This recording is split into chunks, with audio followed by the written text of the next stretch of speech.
this in the morning, and I don't have any inside information. The lady that did it, she got in there. She made it happen. And he doesn't shy away from opinion. And I do enjoy drinking cold beer at ballparks. So if that makes me a baseball fan, then I'm a diehard baseball fan. It's Hacker After Dark on 1010XL. And a very good Tuesday evening to you, Jacksonville. It is Hacker After Dark, 1010XL 92.5 FM with Aaron Williams.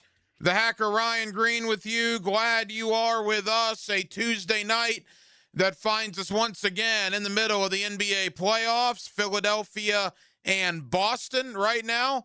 Celtics can close out the 76ers. Coming up in a matter of moments, a big one at Madison Square Garden. Game 5, Hawks and the Knicks. That series is tied at 2 games apiece. We will certainly keep you updated on that later on this evening. San Antonio can end Portland's season. The Spurs lead that series 3-1. We got the NHL playoffs going on as well. But as you can imagine, a majority of our program tonight will continue to be NFL draft reaction for the Jacksonville Jaguars. Albeit the first couple of days, as we talked about last night, were very, very negative. And there is still some negativity, mainly from a national point of view, some local, but mainly national, about what the Jacksonville Jaguars did. But I got a couple of guys coming on tonight that I've had on for years that I think might make you feel a little better about what Jacksonville did. One of them is Emory Hunt. He is the founder of Football Game Plan. You also see him on CBS Sports HQ. I always have Emory on at least twice during the draft season. I have him on once before the draft. I have him on once after the draft. He puts together that Football Game Plan draft guide that has over 1,500 scouting reports. It is the most comprehensive draft guide out there. So everybody the Jaguars drafted and every undrafted free agent the Jaguars brought in, Emory Hunt did write-ups on Football Game Plan's draft guide. So we're going to talk to Emory about his thoughts on the Jaguar draft class as a whole. I think Jaguar fans, you will enjoy that conversation, and that does come up in about 15 minutes or so. Also, Jamal St. Cyr of Channel 4 will join me towards the top of the 9 o'clock hour as we will talk Jaguar draft, a little Jaguar offseason, and how the roster is taking shape as we are now inside of a month away from OTAs beginning out at the Miller Electric Center as we are getting to that point of the NFL offseason. And we will talk a little college football coming up later on this evening as well. We will go to Gainesville. Tyler Harden is the recruiting guy for Swamp 247, part of the 24/7 Sports Network. You seen John Summerall and the Florida Gators? They are in the top 10 of almost every recruiting website going. They have 10 commitments for 2027, including 3 commitments that have come in the last couple of days. John Summerall's putting in some work on the recruiting trail. Gator fans, if you want to know who he's getting, why he's getting them, and who might be next in this Gator recruiting class, we'll do a little bit of that later on in the 9 o'clock hour. As always, we're glad you're with us on a Tuesday night here on Hacker After Dark. Every night on HAD, we do kick it off with a big deal of the night. And Aaron Williams, let's do that right now. Time now for the big deal of the night. What's the big deal? What is the big deal? No, because it is a big deal. On Hacker After Dark. So we're going to do 2 big deals of the night. We're going to obviously talk about the NFL draft and the Jaguars in one moment. But I want to give some love here at 8:05 Eastern Standard Time on Tuesday night, April the 28th. I want to give some love to my beloved Orlando Magic. You see what they're doing? Game 5 tomorrow night in Detroit. Orlando, the 8th seed in the Eastern Conference, They are one win away from knocking out the number 1 seed. The 60-win Detroit Pistons are on the doorstep of ending their season. Orlando has basically dominated this series. Absolutely incredible effort by the Magic. And they're doing something with history when it comes to the NBA playoffs. Now, 8s have beaten 1s in the past. But if you go back to when it started for a best of 7, like remember when Dikembe Mutombo and the Nuggets beat Shawn Kemp in Seattle? And that was the first time I think it ever happened in the early to mid 90s. Remember back then it was a best of 5. I want to say when the Knicks beat the Heat in 99, the strike shortened season, that was an 8 over a 1. But again, that was a best of 5. Very rarely does it happen that an 8 beats a 1 in a best of 7. It happened in 2023 when Miami beat Milwaukee, but Giannis got hurt in that series in Game 3 and did not play the rest of the series. It also happened back in 2012 when Chicago was a 1 and got knocked out, but Derrick Rose that year tore his ACL in Game 1 of that series. Detroit is healthy as a horse. They got all their guys. All of their guys that got them 60 wins, Detroit has. And Orlando is just physically beating them up. And look, there is no doubt how tough I was, how mad I was, how frustrated I was. And you can basically say that about any Orlando Magic fan at the way things were going a couple of weeks ago. But isn't this what makes sports great? If you're a fan of a team, like I've been a fan of the Orlando Magic for over 35 years, basically my entire life. I mean, my first game as I went to the Magic, I was 6 years old. I'm 42 years old now. When you have that kind of relationship with a team, when you have that kind of history with a team, it's your given right to get pissed from time to time. And I was mad. I was ticked. I wanted the season to be over. I was over it. But that's what makes sports great, right? Orlando, it's like golf, right? You go out there, you're hacking it this way, you're hacking it this way. It goes in the water, it goes in the woods. You drill a golf cart. It's just an awful day. And then you hit that one, right? That 220-yard straight down the fairway onto the green shot that gets you to come back every single time. Just takes that one. Now, sports is the same thing. Your team can frustrate you. You can curse and scream and this and that. And trust me, I did all of that in the last couple of weeks when it came to Orlando. I was talking like a sailor at times, of course, not on these airwaves, but in my my home, my private life, where I'm Ryan Green, where I'm not hacker, I guess. But it's what makes sports great, because as mad as I can get at my team, then they go and do something like this. They beat the brakes off of Charlotte in the play-in last week. They take Game 1 in Detroit on the road. They come home, they win a thriller on Saturday to go up 2-1. And last night, Franz Wagner leaves with an injury. More on that in a moment. Detroit's up 9, thinking they're going to tie the series and regain home court.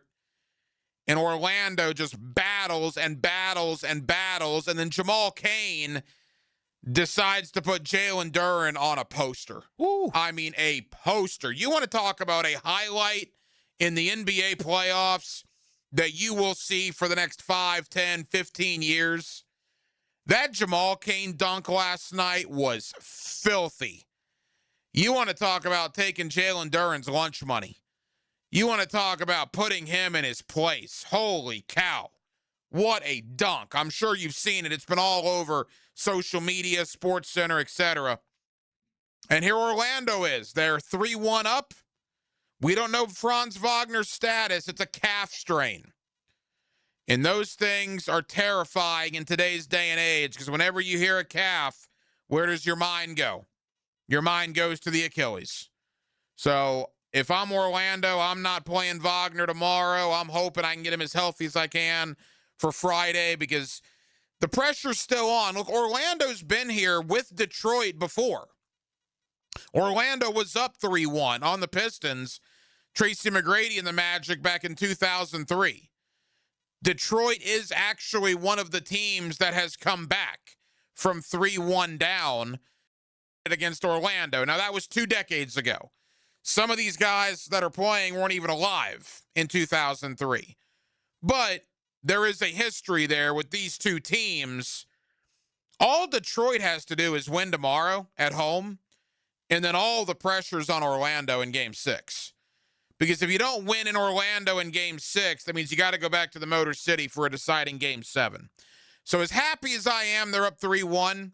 There still is work to do, but I will give a tip of the cap to the Orlando Magic because goodness knows I've belittled them at times. They frustrate me to no end at times. But Banchero and Bane and Suggs and Jamal Mosley, the head coach, all of them, they have put together quite the stretch here, and they are on the doorstep of knocking off the number 1 seed in the Eastern Conference. The other big deal of the night is, of course, the Jacksonville Jaguars. As we continue to talk about the fallout from the NFL draft, consensus board this, consensus board that. You know, if you're a Jaguar fan, I don't understand. See, when I just said that I get frustrated with the Orlando Magic, when I get mad at the Orlando Magic, well, this is year 5 for Jamal Mosley. This is year 5 for the general manager. This is a long time coming. 5 years not winning a playoff series, losing games in remarkable fashion as they have in the past 5 years. At that point, you have every reason to be upset and to question what's going on. If you're a Jaguar fan, which I imagine most of you listening to Hacker After Dark tonight are, and you're questioning James Gladstone after this draft, I got to be honest with you, man. I don't really understand your logic. As I said last night, James Gladstone, Liam Cohen, Tony Baselli, this staff inherited a terrible situation. Inherited a 5-18 football team the 23 games prior to their arrival, and in 1 year turned that 5-18 disaster into 13-4 in an AFC South championship. Can you question the signing of De'Ami Brown last year? Can you question the acquisition of Greg Newsome and the trading of Tyson Campbell? Yeah, you can question some of the things James Gladstone did. That's fine. But I see people, not a lot. I don't want to lump everybody in. It's not a lot, but there's certainly some, at least that I see on social media and that I hear talking out and about, that are saying, what's James Gladstone doing, drafting this guy and drafting that guy? And if that's how you want to feel, well, I guess that's fine. But my thought is that, and I've said this for a while, again, not with all Jaguar fans, but with some of you, and I love you. I'm one of you, covering the team, hoping the team does well. But I do think there is a thought here in this town, at least with some people, that I actually think you feel better if you have something to complain about when it comes to the Jaguars. You're so used to being beat over the head by this team and being 4-12 or 3-13, or now with the 17-game schedule, 4-13 or 3-14, and you're so used to bad free agent signings and bad trades and bad coaching hires and bad draft picks. You're so used to drafting the likes of Derek Harvey and Matt Jones and Reggie Williams and Byron Leftwich and Blaine Gabbert and Tyson Alualu and Justin Blackman and Luke Jokel and Dante Fowler. And I could go on, right? On and on. Taven Bryan. I mean, we could do this for an hour. I get it, man. It has been down times with bad decisions here for seemingly ever. That at some point you just get used to being upset. You just get used to complaining about stuff and not liking what the organization is doing. It's what we've been accustomed to. It's what we're trained to do. If you've supported this team or been a fan of this team or covered this team, it is what's happening year after year after year. So I get it. I'm with you. But in this instance, James Gladstone's been here 2 years. He was the general manager of a team that went from 5-18 to 13-4. He went out and he signed the likes of Robert Hainsey and Patrick McCarry and Jordan Lewis and Eric Murray, right? He traded for Jacoby Myers. He brought in Bashel Tutin, LaQuint Allen Jr. And you're going to get on his case for what he did this past weekend in his second draft with Jacksonville. Why? Because he drafted guys that you don't know their names or didn't watch them on Saturday because they didn't play at Ohio State or Alabama or Florida or Miami or, any of those teams. Look, I don't know if this draft class is going to work out or not. I have no idea. But as I said last night, I want to reiterate it tonight, and I will probably continue this conversation until I'm given reason to not continue this conversation. If James Gladstone hasn't earned the benefit of the doubt a little bit, if James Gladstone hasn't earned your trust as a Jaguar fan in this short amount of time that he's been here, I don't know what else he has to do. I guess outside of winning the Super Bowl. How many division championships has this team had prior to James Gladstone's arrival? Well, let's count them up, shall we? They had a division title in 98. They had a division title in 99. They had a division title in 17. And they had a division title in 22. Team's been around over 30 years. Last year was their 5th division championship in James Gladstone's first year as the Jaguar general manager. How many home playoff games have they had in franchise history? Well, you didn't have any until 1998, where you had 1. And then you had 2 in 99, so that's 3, right? And then you didn't have another home playoff game till 2017, which is amazing to think about. So that's 4 home playoff games. And then you had a home playoff game in 2022, so that's 5.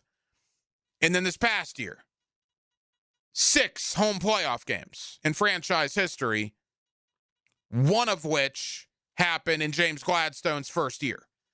So you get a home playoff game, you win the division, you go from 4-13 to 13-4, and you're going to question the guy in his draft practices, 2 or 3 days after his second draft as your general manager. All right, I mean, if that's what you want to do, that's your prerogative. Again, I'm not going to try to necessarily talk you out of it. I'm just laying out facts here, specifics. To me, I'm going to trust James Gladstone, though I have reason not to trust James Gladstone. And to this point, I have no reason to not trust James Gladstone. Now, if this draft class turns out to be bad, if this draft class turns out to not cut the muster in a year or two, which is how long it's going to take to figure it out, well, then I'll be very critical. Very critical. But for the here and now, if you want to draft Nate Borkshire at 56 and you want to take Albert Regis at 81 and Emmanuel Pregnon at 88 and Jalen Husky rather at 100, and you want to take Josh Cameron and CJ Williams and Wesley Williams, Peyton Hodges, who am I to say anything based on what James Gladstone's done here in a very short amount of time? Don't let the national people sway you. The national people, some of them are upset because the Jaguars didn't follow their consensus board. It wasn't the Jaguars' consensus board, mind you. It was the national consensus board. And they're upset about that. So they're saying that the class sucks. What I'm going to do the rest of the week is I'm going to bring guys on with differing perspectives. I'm going to get a couple of guys on later in the week who have been very critical of the Jaguars. One of which, I believe, even though he's a friend of mine, I think he's been a little over the top. And that's Chad Forbes, that NFL Draft Bites. Jaguar Twitter, I know how some of you feel about him. He's a friend, but I told him. I think he's been a little over the top, and I'm going to have him on to explain himself. But the more people I talk to, the more that are seemingly coming around to the idea that maybe it wasn't as bad as people led you to believe this past weekend. One of those is Emory Hunt, the owner of Football Game Plan. This guy puts out a football game plan draft guide every year. He's done so since 2007. This year, he had 1,500 different scouting reports. Only 257 guys were drafted. So I'm going to get Emory Hunt on a Football Game Plan. You also see him at CBS Sports HQ. And I'm going to ask him about basically every draft pick the Jaguars made. I'm going to ask him about the undrafted free agents. I'm going to let a guy that scouted 1,500 players in this year's draft cycle tell you what he thinks of the Jaguar picks. He's not a Jaguar fan. He doesn't live here. But I think you'll find what he has to say pretty interesting. And that conversation is next on a Tuesday night here in Northeast Florida. Jacksonville, we're glad you're with us. We're here till 10 o'clock, as we are every night. It's Hacker After Dark, right here on 1010XL and 92.5 FM. The night is darkest just before the dawn. I promise you, the dawn is coming. Dan Hicken and Jeff Prosser, your Dawn Rangers. Mornings on 1010XL. Bueller, stay cooler with Bueller. Hey, buddy, why so glum? Stinky ice cubes, Jason. It's all downhill from here. What? The tap water at my place smells kind of funky. Funky tap water makes funky ice cubes. I meet a nice girl, invite her back to my place for a cocktail, and blow my whole romantic gesture with a mojito that smells like dog's feet. Wait, I can totally make you way cooler.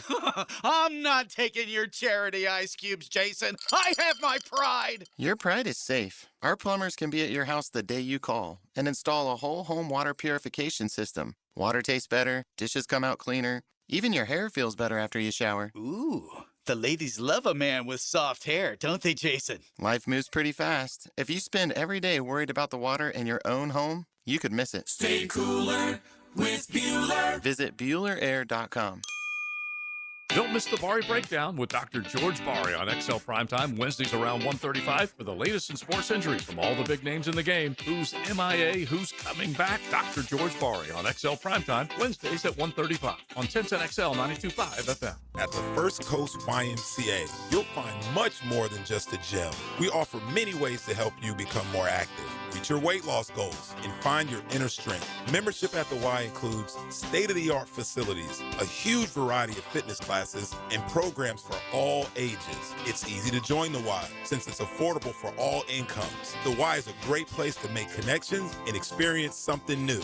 Visit the YMCA near you or online at fcymca.org. Baloo here for Smunez Vision. Why Smunez Vision? Well, I've been with Dr. Neil Smunez now since I got back to Jacksonville in 2006. 37 years of experience he has. Smunez Vision is a family organization that focuses on personal high-quality medical and surgical eye care. Dr. Catherine Smunez is fellowship-trained in cornea and cataract surgery and all refractive surgery. Combined, that's 30 years plus in laser eye surgery. Visit SmunezVision.com today. Here you can see.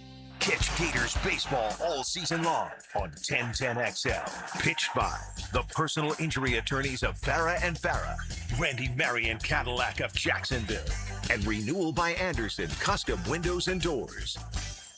Hey Jacksonville, it's Fred Taylor.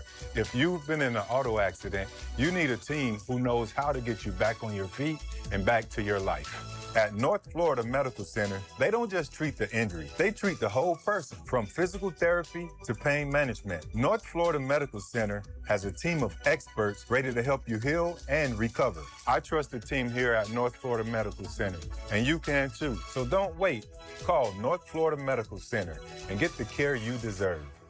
Longer days, warmer nights, and a backyard that brings everyone together. Spring and summer in Florida means pool days, backyard barbecues, and night swims under the stars. Pickett here. For nearly 50 years, Surfside Pools have been creating the backdrops for life's best memories. From weekly service and repairs to remodels, commercial maintenance, and new pool construction, Surfside does it all. Ready to float happy? SurfsidePools.net or call 904-246-2666. Surfside Pools, summer starts here. License number CPC 044080.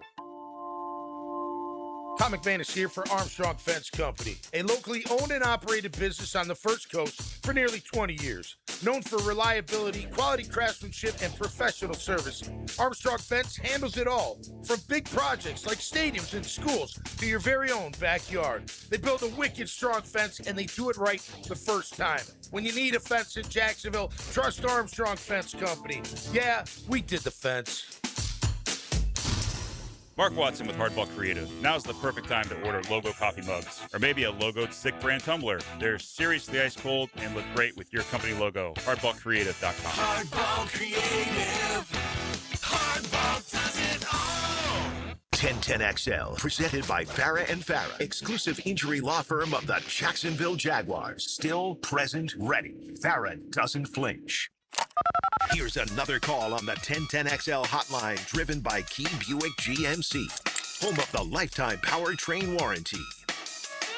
Back here on 1010XL at 92.5 FM in the city of Jacksonville. We are glad you are with us. The NFL draft is in the rearview mirror. Obviously, the Jaguars have been the topic of a lot of conversation when it comes to draft analysts around the country. Some of the things they did, the consensus boards. I never even heard that term up until a couple of days ago, but that's been the common terminology, that the Jaguars went against the consensus boards. Let's talk to a man that's done this for a long time. He is the owner of Football Game Plan. He has one of the most comprehensive pre-draft guides out there, and he does a great job covering the NFL draft for Football Game Plan. You also see him at CBS Sports HQ. That is Emory Hunt, and Emory's always kind enough to join us here on 1010XL. Emory, how you doing?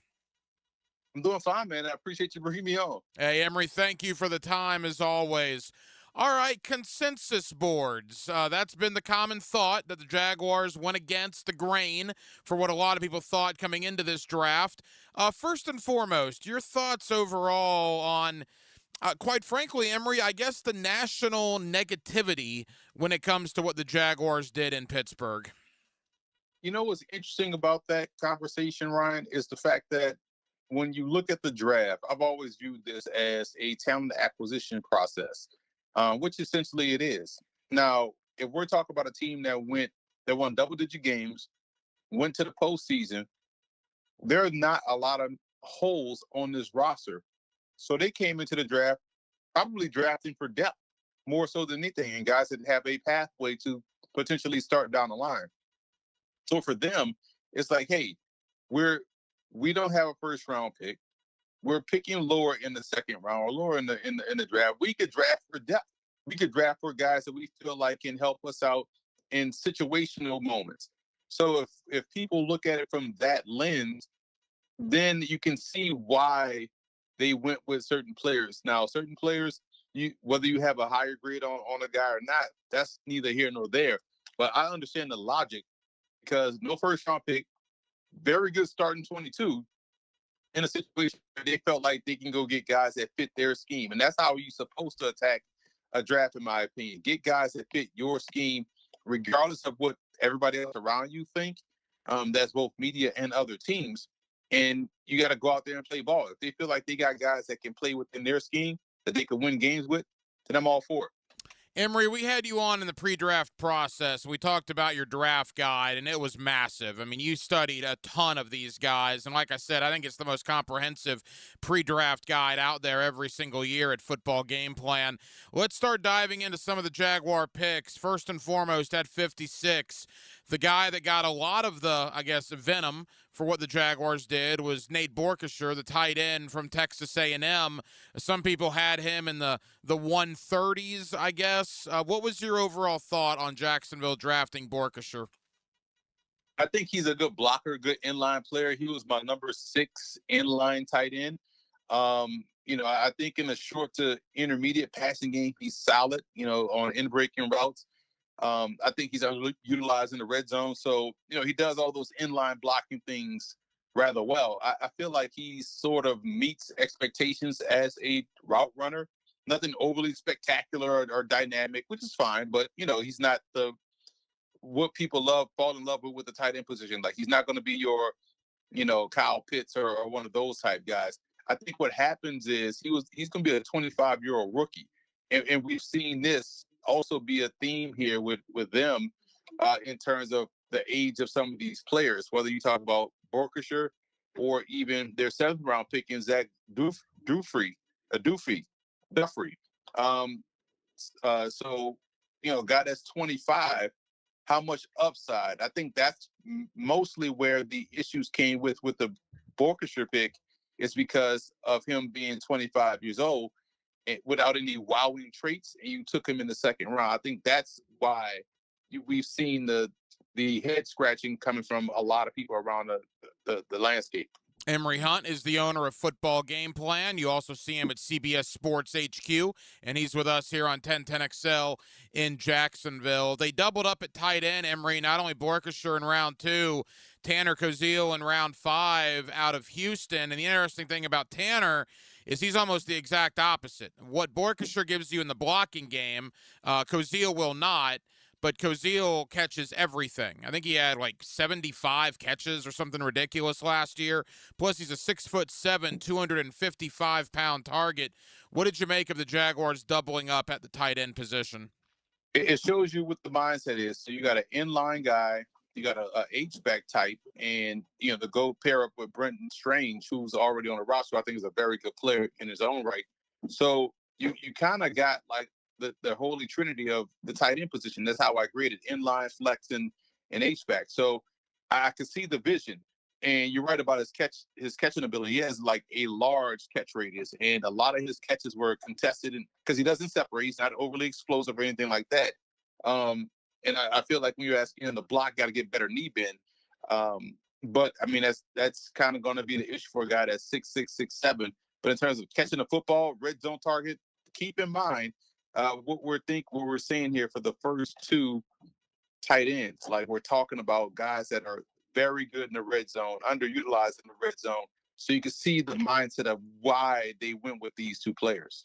I almost think, in talking to people briefly after the draft, Emory, that people had maybe more of a problem with Albert Regis at 81 than they even did with Borkshire at 56. What was your thought on the other Texas A&M Aggie that came to Jacksonville? Well, again, it's funny that I'm seeing the common grade I have on these guys, kind of, I hate to use the word backups, but sort of starters in waiting. I'll use it that way. He's squatty, which I like because he gets underneath the pass really well. He's able to quickly slant inside, attack a half a man, and really lean with leverage. So he's able to supersede those short arms. And because he has short arms, he's like how we talked about Ruben Bain pre-draft. He's able to win the hands first battle, which is essential for guys that don't have the long arms. He's a good hustle player that can pursue the ball down the line. I think what happens is, he finds himself getting overwhelmed by double teams, and he's going to have to refine his technique in that regard. But if you're talking about a guy that's a reserve sub-package player that could be a one-gap penetrator or a classic 3 technique, then I can see him fitting a role. So, again, looking at it from the scope of frontline starters on both offense and defense are strong and solid. They went in attacking depth, and you have to do it that way when you don't have that first-round pick. I think conventional thinking on the Jaguars draft is Pregnon, the offensive guard out of Oregon, was a steal at 88, Emory. In your opinion, why did he fall to 88? Because I know a lot of people had a round 2 grade on him, and how do you feel he'll fit in here in Jacksonville? Well, that was the one that I was shocked, because when I think about him as a prospect, as a guard, he was my number 2 guard in the class. And I was like, whoa, excellent in the run game. This is, imagine if they picked him in the first round, if they had a first round pick and they picked Pregnon, everything else would have fell into place. So a lot of times you got to rearrange the deck chairs to get people to see it clearly. I said this last year with the Browns pick. Had you flop or flip Shedeur Sanders with, Carson Schlesinger or whatnot, no one would have had an issue. And I think that's how you look at this class. Because, again, you talk about somebody that's, I don't know why he dropped. Maybe that's something behind the scene or whatnot. But this is an excellent guard. I think this guy is going to be one of those players that we can see start sooner rather than later. Couple of more for Emory Hunt, the owner of Football Game Plan. Jalen Husky from Maryland. I don't know a lot about him, Emory, other than the football seems to find him. 11 career interceptions. I know he's got some capability as a corner and a safety. It's kind of similar to what they have with Caleb Ransaw, we think, and maybe even a little bit Antonio Johnson. The Jaguars seem to like the flexibility of a corner/safety. What kind of player is Husky out of Maryland? He was my number 5 free safety in the class. So he's got very good discipline on the back end. He could stay on that hash or in his deep third longer than most before declaring the side. He's able to square up, make tackles. His eyes are always in the right place. It's how he always finds the football. And on top of the fact that he takes great angles to the football. Now, he can be a half-tick lake in changing those directions, and it shows up when he's guarding one-on-one at the receiver and has to really open up his hips and then drive to leverage the route. That's something he's going to have to be a little bit better at. That's why he's probably moving to safety as opposed to corner. But he's 6'1", 196. Had a very good week at the East-West Shrine Bowl. I thought this was a solid pick where they got him. I want to ask you about a couple of the guys on Saturday, but I think the guy on Saturday that's getting the most talk, at least down here, is the young man from Baylor. Is it Josh Cameron, the wide receiver? It certainly feels that the Jaguars might have found one there. Excellent in the return game. He's a big, physical wide receiver. What is your thought on Cameron? He was my number 8 inside wide receiver. So, kind of that cross between a slot and an X. I'm a big fan of his footwork and his cutting ability, and that's evidence of him being an outstanding punt returner. So if you return punts, it tells me all you need to know about your footwork and your ability to probably get in and out of your breaks as a route runner. Has that short area burst that shows up, and that's why he's a big chunk playmaker, and he's physical too. He's 6'1", 223. I thought this was somebody that, when you think about core special teamers that have a pathway to really play within the rotation of wide receivers, you could give him a handoff, you could throw him a short pass and allow his return skills to really take flight. Now, he's not the most natural hands catcher. A lot of times he'll double clutch some passes, but for the most part, because he's a core special teamer, because he's explosive, because he does have that physicality, you can see them finding a situational role for him within the offense.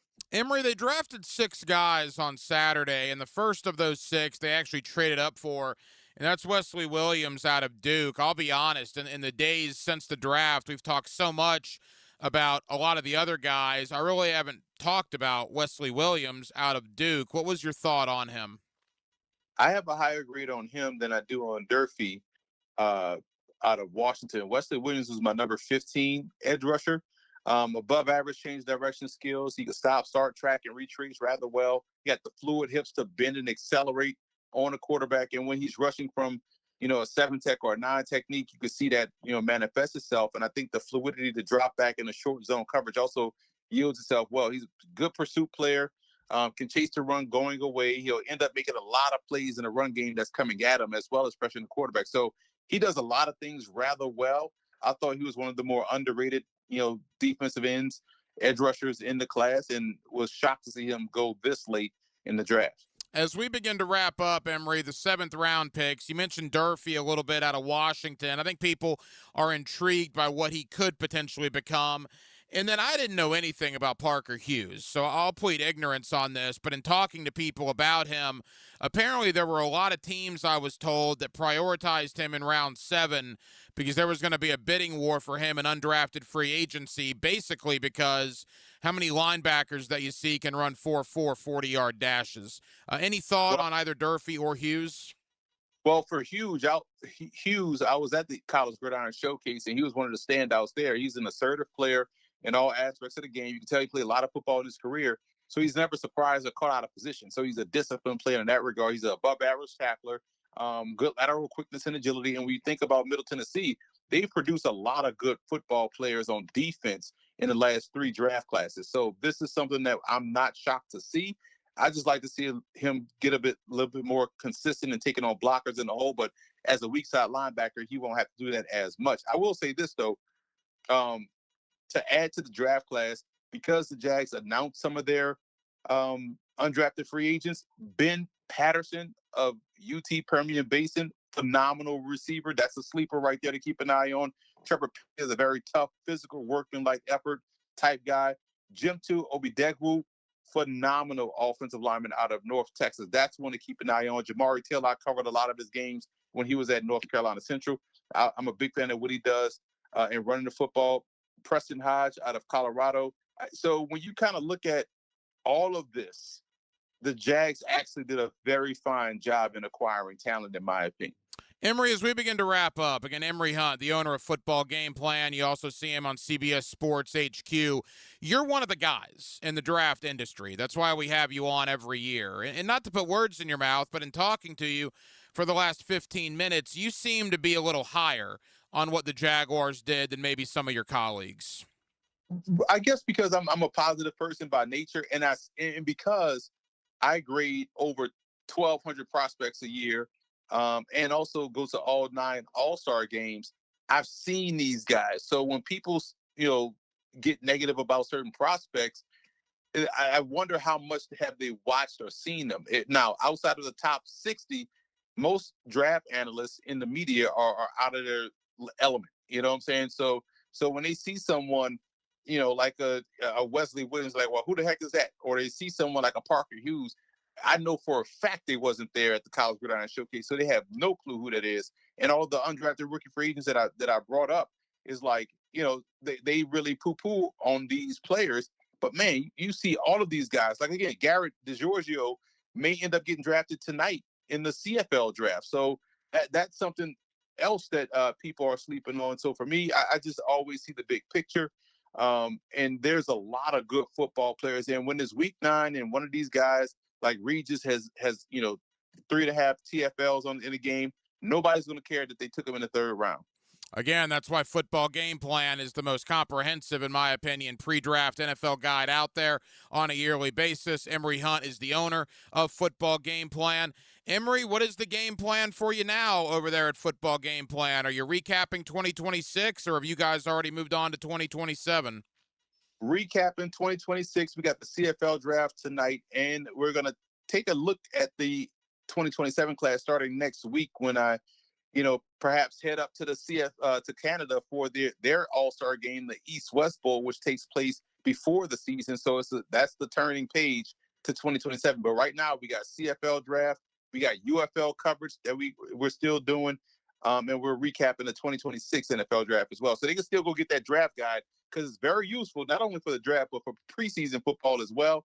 FootballGamePlan.com/2026 draft guide. It is absolutely phenomenal. And, of course, you also see Emory on CBS Sports HQ. Emory, I know how busy you are. Thank you for taking time out for us in Jacksonville, and we'll talk soon, pal. Appreciate you, Ryan. Always a pleasure. Live streaming from the XL Digital Studios. Brightened by Harbor Dental Care, Jacksonville's first choice for dental emergencies.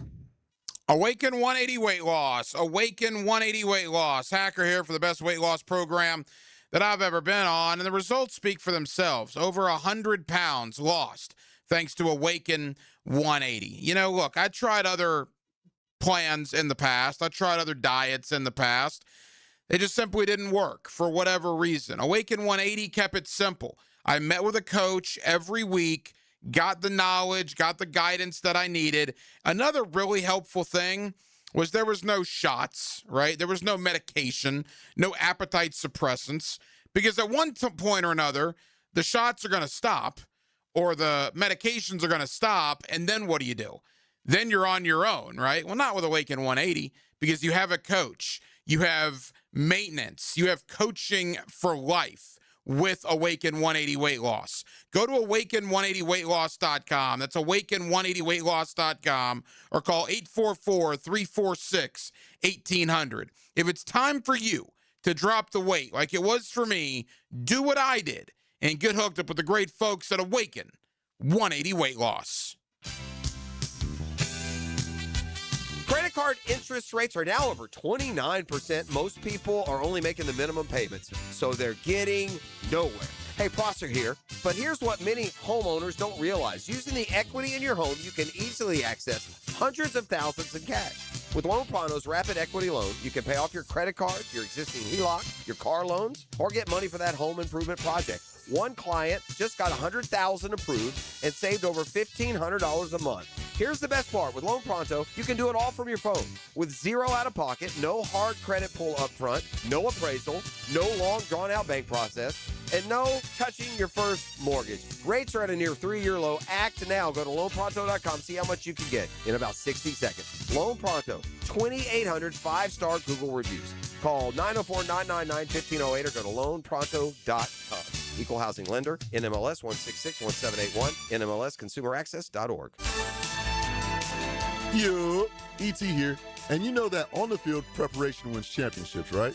Well, the same goes for your health. Right here in my side of town in Fleming Island, Encore Research Group is helping locals take charge through cutting-edge research studies. Everything from weight loss to diabetes and hypertension. Their team of local, multi-specialty doctors is focused on advancing medicine and keeping our community healthy. If you want to see if you qualify, check them out at EncoreDocs.com. The best value for golf in Jacksonville remains Cimarron. Totally reestablished with new tee boxes, improved fairways and greens, also a brand new restaurant with indoor and outdoor settings, and live music. Join the Wild One loyalty program online at Cimarron Golf. When's the last time you played Cimarron? Cimarron Golf Club on 210, the Wild One.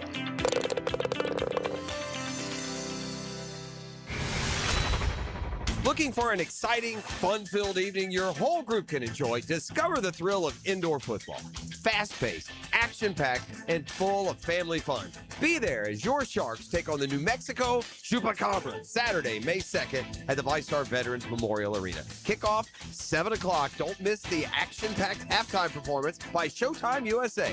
Ask about our family 4-packs. 4 tickets and $50 in food vouchers, all for only $100. To purchase tickets, go to jacksharks.com or call 904-621-0700. That's 904-621-0700. It's Education Appreciation Night, presented by the University of North Florida. All teachers, administrators, and school staff get our special buy one, get one free ticket deal. Join us on the field after the game for our free autograph session, sponsored by Flight Adventure Park. Tickets start at just $15. Get yours today at 621-0700. That's 621-0700. Sharks football, where memories are made. Go Sharks! 1010XL, presented by Farah and Farah, exclusive injury law firm of the Jacksonville Jaguars. When it's game time, Farah doesn't flinch.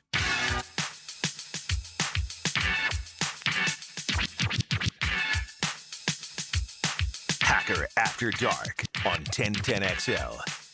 Yes, it is. Glad you're with us. 1010XL, 92.5 FM, keeping you updated, both the NHL playoffs and the NBA playoffs. NHL, Minnesota and Dallas, series tied 2-2. The Wild up 2-1 on the Dallas Stars. I know we got some Bruin fans here in Jacksonville, including at my house. It's not looking good for Boston right now. They're facing elimination tonight. Sabres up 1-0 on the Bruins. Sabres lead that series 3-1. In the NBA, pivotal Game 5 right now, Madison Square Garden. Hawks and the Knicks tied 2 games apiece. All New York at the end of the first quarter. Knicks 35-22 over Atlanta. And Game 5, Philadelphia and Boston. Boston can eliminate Philly with a win tonight. Celtics in a battle right now, but they still lead Philadelphia 71-70 with 4:50 to go in the third quarter. Later on tonight, it will be Portland and San Antonio. The Spurs up 3-1, looking to eliminate the Portland Trail Blazers. We're going to do more of this in the 9 o'clock hour. Tyler Harden of Swamp 247 is going to join me, but I wanted to mention to you Florida Gator fans, and we'll do a little Florida State as well, kind of a compare and contrast. So John Sumrall has been on the job at the University of Florida for roughly 4 months, a little over 4 months. And obviously he hasn't coached a game yet. That won't come till September. He just got done with his first spring football at Florida a couple of weeks ago. But there is no doubt that there is excitement around the University of Florida football program. Now, when you take into account the level of dismay, despair, the level of just awfulness that surrounded that program, say September, October, particularly that night when Florida lost to USF, that was only like 7 months ago, right? That wasn't 7 years ago. That was 7 months ago. And then Billy Napier obviously gets fired. Everybody wants Lane Kiffin. A lot of people are disappointed that Lane Kiffin doesn't come to Florida. I personally believe that he was never coming to Florida, even though I wanted him to. But you get John Sumrall. And I told you guys at least what I thought after that introductory press conference. I said, man, you know what? I don't know how many of you wanted John Sumrall, but if you didn't like what you heard at that introductory press conference he had back in December, then I don't know what to tell you. Because to me, that introductory press conference was a grand slam. He kind of poked fun at himself a little bit for not being Lane Kiffin. He told Gator fans exactly what I think you wanted to hear. And that has just continued to manifest itself day after day, week after week, and now month after month, to the point where Florida had over 47,000 at the Orange and Blue game. And now you look at what's going on in recruiting for the 2027 class. Obviously, this is the first full recruiting cycle that John Sumrall has as the head coach of Florida. Well, it's late April, so obviously a lot can change, but all we can go on is what's going on right now. And right now, the Florida Gators have a top 10 recruiting class in 2027. Top 10 for a guy that's been on the job for 4.5 months. You know about the 5-star, Maxwell Hiller, the #1 interior offensive lineman in America. He's a top 5 player nationally. He committed back to Florida on April 8th. Amari Nugent's a 4-star corner that the Gators have had in the fold for quite a while, and Sumrall has kept in the fold. He got that commitment back on January the 24th. Yesterday, another 4-star, and Peyton Miller, another interior offensive lineman, ranked in the top 10 in America. That's 2 of the top 10 interior O-linemen in the nation. Maxwell Hiller and Peyton Miller are both committed to Florida. You got Tremont Collins, a 4-star wide receiver that committed in March. David Davidson, a 4-star quarterback out of South Florida that committed earlier in April. You got a couple of 3-stars and Tommy Douglas out of New Jersey and Jackson Bellinger out of Ohio. A couple of tight ends that have committed in the last 2 months. In fact, of the 10 commitments that Florida has, they've come out of 6 different states. You got Florida, you got Georgia, you got Ohio, New Jersey, Texas, and Pennsylvania. It's pretty good, right? And in fact, and I don't know when the last time you could say this was, and will this change? Yeah, perhaps it will. But for the here and now, on April the 28th, if you look at the 247.com college football recruiting rankings, the Florida Gators are ahead of the Georgia Bulldogs. Now, when is the last time Florida has been ahead of Georgia in anything involving football recruiting?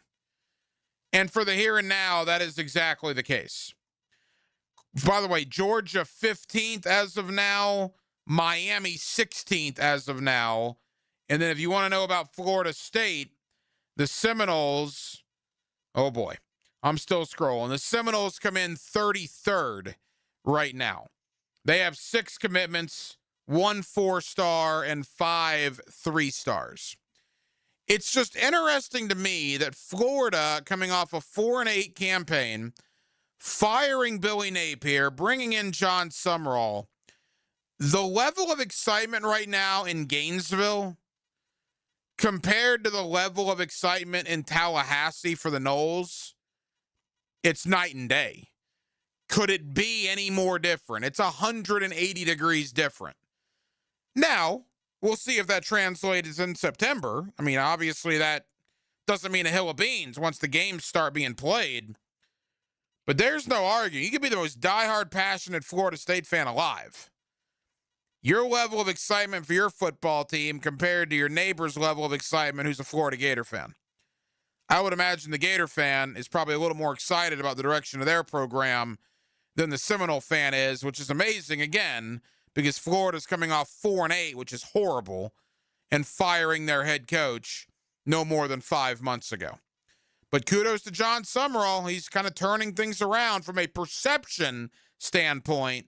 We'll see if that lasts come the fall when the games start to count. Nearing halftime on Hacker After Dark, 1 hour down, 1 hour to go. We'll take you up till 10 o'clock as we do every night. Jamal St. Cyr of Channel 4 talks Jaguars with us in less than 15 minutes. Jacksonville, we're glad you're with us. On a Tuesday evening here in Northeast Florida, it's Hacker After Dark. In your car, at home, or on your phone, radio play-by-play is where you are. What a game for the Jacksonville defense. 1010XL, Jacksonville's home for play-by-play. Hey, this is Lauren Brooks. You know, my whole family was impressed with the closets we got from Closets by Design. And I'm confident that any mom would love her own calm, organized space from Closets by Design. They design solutions for every lifestyle and budget. Call them this week to schedule your free in-home consultation and get 40% off, plus another 15% off and free installation. Don't wait for mom to do it. Call now, 1-800-293-3744, or visit closetsbydesign.com. Blue here for the Blue Crab House, located right off of San Jose. It's on Jewington Creek Road. They've been around since 1996. Indoor-outdoor dining. Also, takeout is available at the Blue Crab House. Open 4:30 to 9, Tuesday through Saturday. Sunday, noon until 9. Remember, Tuesday, $2 margaritas. Wednesday, $1 oyster night. How about the blue crabs? How about my personal favorite, the Canadian snow crabs? Whatever it is that you fancy, you get it right there. The Blue Crab House. Fish know where to hide. Captain Kevin knows how to find them. That's a big one. Listen for the Ring Power Fishing Forecast Show, brought to you by Awaken 180 Weight Loss and Royal Pest Services. Thursday nights at 6 on 1010XL AM. I'm here with Danny Van Sickle, director of the Electrical Training Alliance. Danny, tell me about your program. Hey, Rick. We're a 4-year electrical apprenticeship. Our students start out making over $40,000 a year, and right now make over $90,000 a year, including benefits. There is no tuition or student debt. You just have to apply and get accepted. Did you say no tuition and no student debt? You heard that right, Rick. Once you're accepted to the program, your only cost for the books and the course fees. About $800 a year. That sounds like an amazing opportunity. How can I learn more? Just go to etajax.org and you can apply there. Apply by May 14th. Hicken here. Experience crystal clear vision with the Eye Associates, formerly Bowd9 Associates, Schneider Eye and Wellness Center, and Janet Betchkel, MD, Jacksonville's leader in advanced eye care. From routine eye exams to specialized vision care, their experienced team dedicated to improving and preserving your vision. The same care you've come to trust, now with a new name. To schedule your appointment today, call the Eye Associates, formerly Bowd9 Associates, Schneider Eye and Wellness Center, and Janet A. Betchkel, MD, at 296-0098. I'm Frank Frangie, and I can tell you as Walk-Off Charities has grown, we now manage a large athletic facility with numerous fields, including the Bregan Baseball Complex. To get around, we needed a good, reliable golf cart. I went straight to Dynamic Drives and Design in Jack's Peak. I met with Travis, told him exactly what our needs were. Would you believe before you knew it, the perfect cart was delivered to us at an incredible price? If you need a golf cart, Travis and his team are the go-to. Learn more about them at dynamicdrivesdesign.com. Save up to $400 on Browning gun safes right now at Green Acres Sporting Goods.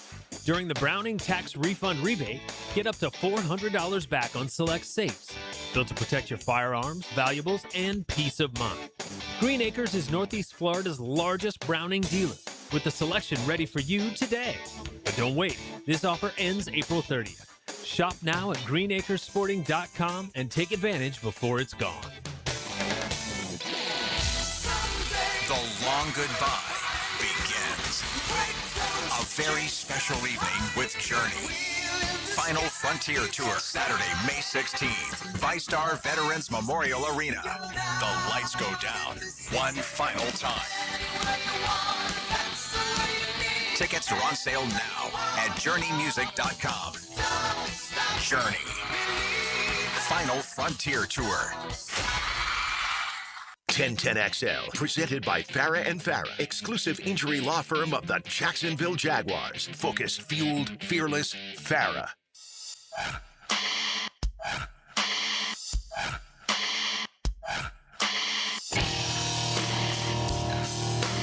Hacker After Dark on 1010XL.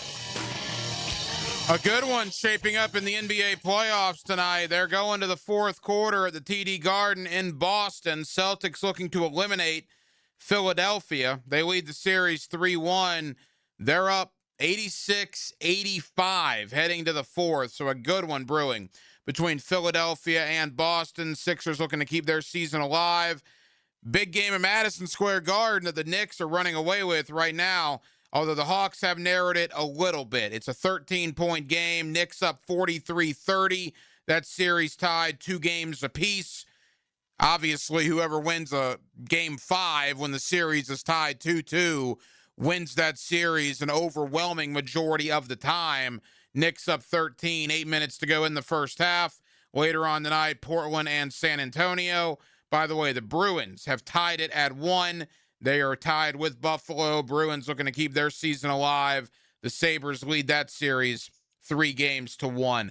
Quickly, before we get back into the National Football League, and we talked to Jamal St. Cyr of Channel 4 regarding the Jaguar draft, the Jaguar roster as it stands right now as we get ready for OTAs in a couple of weeks.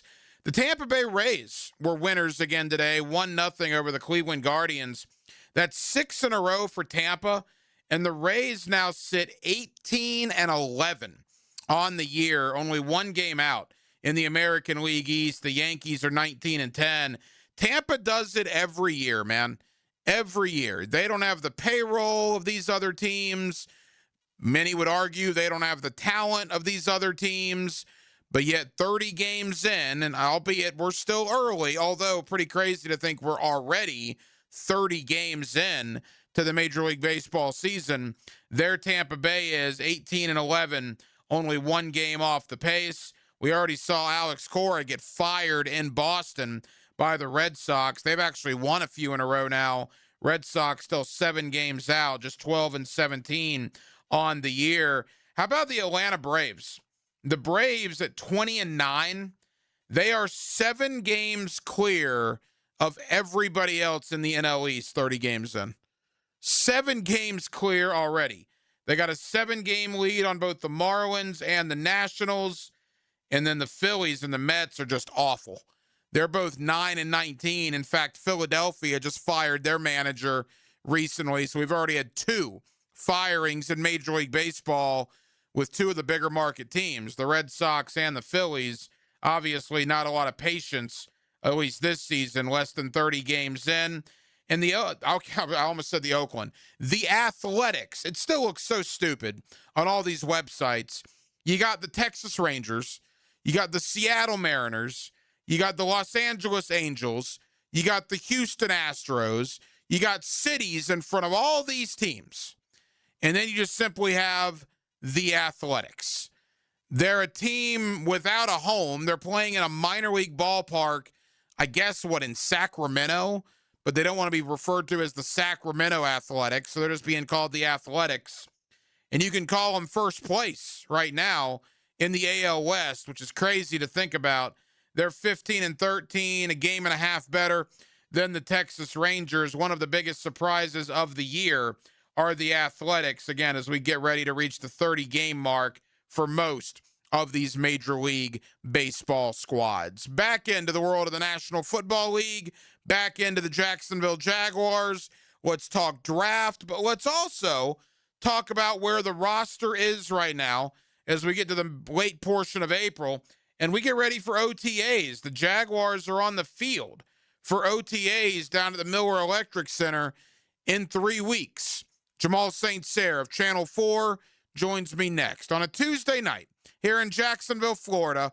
We're with you till 10 o'clock. We're glad you're with us. Hacker After Dark, 1010XL and 92.5 FM. She likes the beach and the Jags. Lauren Brooks. She likes scary movies and the Jags. Taylor Dahl. He likes the band and the Jags. Tom McManus. I guess you know what they have in common. Helmets and heels. Afternoons 2 to 4 on 1010XL. Been in a car crash? I'm local attorney Rick Alexander, and I've made it our mission at the Alexander Law Practice to listen to you so I can fight for the best possible result for you. I've been practicing over 30 years, and our team focuses on guiding you through the entire process.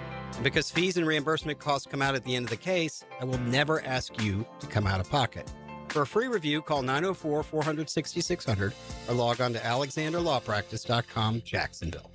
If you are an experienced electrician looking for your next big opportunity, look no further than the Miller Electric Company, a trusted name in the industry for over 96 years. At Miller Electric, we tackle the biggest projects in the city, offering you the chance to showcase your skills on a grand scale. We believe in rewarding hard work with the best pay, top-notch benefits, and an unbeatable culture where people actually care about each other. Take your career to new heights with Miller Electric Company. Apply today at millercareers.com. Miller Electric, an equal opportunity employer. Hey Jacksonville, this is Dr. Kevin Kaplan, proud partner at Orthopedic Specialists of Jacksonville. We're honored that the Jacksonville Icemen rely on our team for their sports medicine and orthopedic care. We built this practice with one mission, to raise the bar for orthopedic care right here in our hometown. Faster access, smarter treatment plans, and better results. Whether you're recovering from a sports injury or managing joint pain, we're here to help you get back in the game, stronger and pain-free. Visit osjax.com to learn more. That's osjax.com.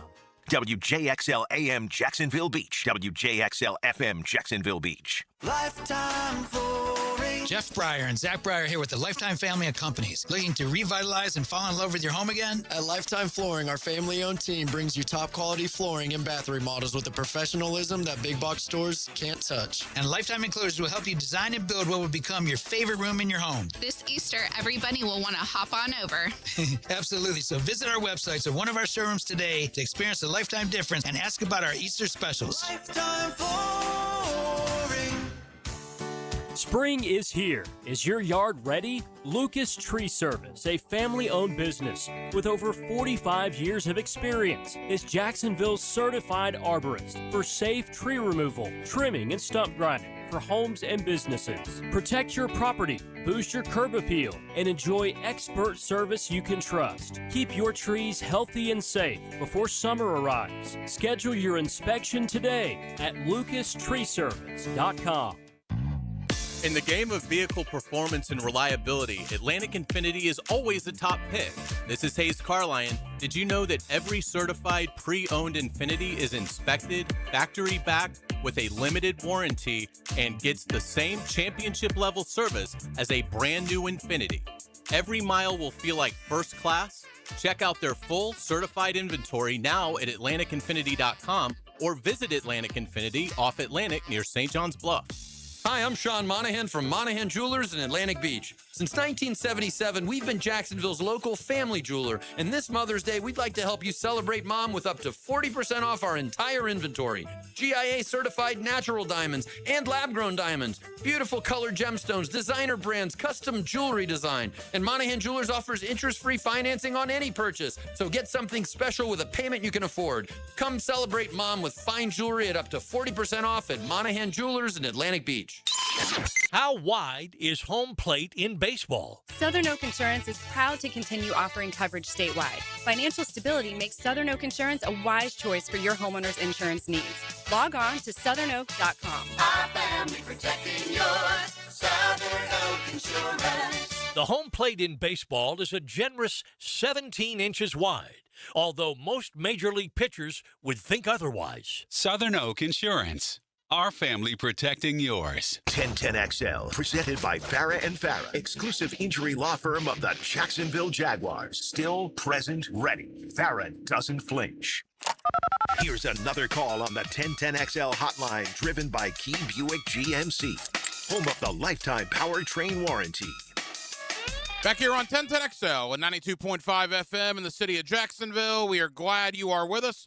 The Jaguar draft in the rear view mirror. Certainly the Jaguars made a lot of noise. I've heard the term consensus board more in the last 48 to 72 hours than I think I have, I don't know, for the last 5, 10, or 15 years. What do we make of what the Jaguars did? How will some of these players factor in to 2026? And why some of the national negativity towards James Gladstone? Let's talk about all of it with Jamal St. Cyr of Channel 4, who's always kind enough to join us here on Hacker After Dark. Jamal, how we doing? I'm doing great, Hacker, man. How you doing? Jamal, we're good. All right, consensus boards. It's a new term to me, but apparently the Jaguars did not follow the consensus board during their draft procedures. What do you make of, dare I say, the backlash a little bit of what the Jaguars are getting after this draft? Look, I understand it. I honestly do. Like I consider myself a little bit of a draft nerd. I do a lot of digging and kind of enjoy the lead up to the draft. And when they start calling names on day 2, and I'm like, okay, I know this guy, but why? And I mean, on day 3, there was a guy or two where I'm like, who is this guy? CJ Williams? Where did he play? What? You know, I mean, even the first pick, Nate Berkshire, I'm like, at 56, what do we do? So I understand the backlash of why people are kind of angsty about it. But when you look at the full class, I think I kind of start to understand the vision. So, I mean, a lot of people have talked out of both sides of their mouth here. Oh, consensus board this, consensus board that, or the Jaguars reached. Well, people also said this was a bad draft class. So if you look at what the Jaguars did early, they took a bad draft class and they went with safe players that have high floors. Nate Berkshire is going to at least be a solid blocking tight end in the NFL. They feel like has more on the bone and can give them more than that, right? Emmanuel Pregnon, he is a solid guard who moves people that you were able to get in the 3rd round. You feel pretty good about adding him. Albert Regis, he is at the very least going to be a rotational run-stopping defensive tackle that eats up space. They went for high-floor players early on that they know are going to be able to contribute at the very least. They get to day 3 and Gladstone starts taking those home run swings and going for guys that have huge upsides. Like, I mean, CJ Williams, I have very little idea who this guy was going in, right? Well, you start looking into his homework and all the Stanford people were like, he was the one bright spot on what was otherwise a really bad Stanford offense and a bad season of football for them. Okay, that sounds pretty good. You like that, especially when he had bad quarterback play. And you start having to say, all right, well, you're going to trust the vision a little bit from James Gladstone because, I mean, overall, he's the one that's why they brought him here, right? He was the one who sniffed out Puka and some of these other steals when he was with the Rams. So when he starts trying to take these swings on guys like a CJ Williams, a Zach Durfee, a Josh Cameron, some of the guys maybe you're not that familiar with, you kind of got to trust the guy because that's part of what had people so excited for hiring him. Jamal St. Cyr of Channel 4. Jamal, let's talk about Nate Berkshire. I remember when the Jaguars drafted him on Friday night, I had about a 5-second thought that, is that the guy that caught the ball against Notre Dame? And sure enough, it was. He caught the game-winning touchdown pass in South Bend at night for A&M to beat Notre Dame. And I don't understand, and I'm going to talk to some A&M people to find out why, how you can see a guy make a play like that in that situation to win the game, and then they just don't throw the ball to him the rest of the year. That was puzzling to me. Yeah, look, I mean, if you go back and start looking at Nate, he didn't catch a ton of passes. He didn't, but it doesn't take you long to start looking, just watching him to see him open, and the football just doesn't find him. So, I mean, it's easy to say that there's more there, that he could definitely be a bigger participant and have up some gaudier numbers, right? But at the very least, if you go and watch him, you're going to see a hard-nosed run blocker, the type of tight end that the Jaguars want to have. And Liam Cohen said he wanted to be able to run the football more. How can you do that? All right, well, we're going to go into 2 tight end sets more. Okay, well, you need 2 guys that can be road graders. Nate Berkshire, Brenton Strange. Check, check. Both of them are going to be people movers for you. And if Nate can be a better receiver than he was at Texas A&M, then you know what? That's an upgrade for the Jaguars, and honestly, something that works. But the Jaguars did go and get a guy who all he did was catch passes in college later on in the draft, Tanner Kozel. That's all he did was catch passes. I mean, he has some of the craziest college football receiving numbers for a tight end in like the recent history. And Tanner Kozel is where I wanted to go next. You know, the Jaguars had Tim Patrick last year, who was listed as a wide receiver. They tried to go get Jake Bobo, who also is listed as a wide receiver, but Seattle matched it. Tanner Kozel is listed as a tight end. Jamal, in the brief conversations I've had with draft people after that pick, he's a wide receiver in a tight end's body. I mean, he's not going to block very many people, but what he's going to do is he's going to win 50-50 balls, and he's going to run seam routes, and he's going to gain a lot of yards after catch. Is that this year's Tim Patrick and what they did with Tanner Kozel? I don't think so. From talking to Tanner after the draft pick, I mean, he's been with the Jaguars wide receiver coach, and he said one of the messages that he wanted to show people and that the Jaguars seemed to understand was that he's not an unwilling blocker, and it's not that he can't. He just needs to be coached up on his technique, and it seems like the Jaguars agreed with that. Yeah, he's a big body who specializes in catching the football and going up and getting those 50-50 balls, and I think he's going to take a little bit of time in that strength and conditioning program, but while he brings a different skill set, I think he's going to be a tight end at the end of the day. And if he's one of those guys that I mentioned earlier when I said Gladstone started taking home run swings, if you can get this guy to be a serviceable run blocker, I mean, think about the dynamic tight end now that you have that can be that impactful in the passing game from what he's able to do catching the football, as long as you don't have to take him off the field to run the ball. No, that's a great point. There's two big bodies there with Nate Klobuchar and then Tanner Kozel. On Friday as well, the Jaguars went to Maryland and got Jalen Husky, the safety. They went to Oregon and got Emmanuel Pregnon, the offensive guard. And then obviously they went back to College Station to get Albert Regis. Of the other three picks on Friday outside of Nate, which one stood out to you? Pregnon. Yeah. Pregnon without a doubt. Coming out of Friday, my thing was if the Jaguars would have taken Pregnon at 56, the sentiment toward this draft class would be entirely different if they just took the picks in a different order. I understand people weren't sold on Nate Burkhardt, but Emmanuel Pregnon would have had definitely a different result. They still got him, right? So Pregnon is going to be a guy that I'm be pretty convinced he's going to compete for a chance to start this season. He is a people mover at his core. And I mean, talking to him after, what did he say? He said something to the effect of he makes people move whether they like to or not. That is what he did at Oregon. He is a road grader. He is a big body. The Jaguars have made it clear under this regime that they want to get bigger, stronger, and more physical on the offensive line. And they've gone and sought out big guys. Last year, it was Wyatt Milam. This year, it's Emmanuel Pregnon. This is getting it to be a more physical and stronger offensive line. Pregnon's part of that. He's my favorite pick almost of the entire draft class, Hacker, but not because that they just picked him, but they were able to get him at 88. And if you start looking at mock drafts, he was a guy that sometimes was gone before 56. He's that good. He's that good. Yeah, most people had him in round 2. To your understanding or just your opinion, why do you think he fell to 88? I don't know. I'm sure there's something there, Hacker, but it's definitely interesting that he did fall. Guard is obviously one of those positions that doesn't typically go very high unless it's a crazy impactful guy. But Pregnon's a really impactful guy. He's strong. He moves people. He did a lot of good things there at Oregon, was an absolute road grader, was consistent, didn't miss time. If there's one knock on him, he's a little bit older.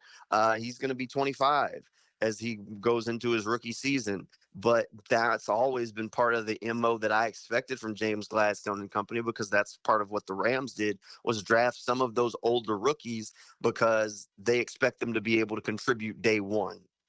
Couple of more for Jamal St. Cyr of Channel 4. As far as Saturday, Jamal, we talked about Tanner Kozel from Houston. I think most people are talking about Josh Cameron, the young man out of Baylor.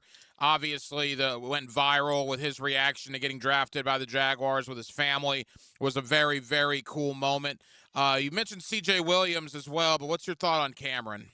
Look, I love the Josh Cameron pick. He's an absolute physical bully at wide receiver. He's built like a running back. He squats over 500 pounds. I mean, this is a physical guy at wide receiver. I think his earliest chance to contribute to the Jaguars is going to be as a returner. In 2024, he averaged over 20 yards per return. I mean, absolutely dynamic as a returner, and he runs hard. And you start asking the question of, if Parker is more involved on offense, do they still want him to be the full-time return guy?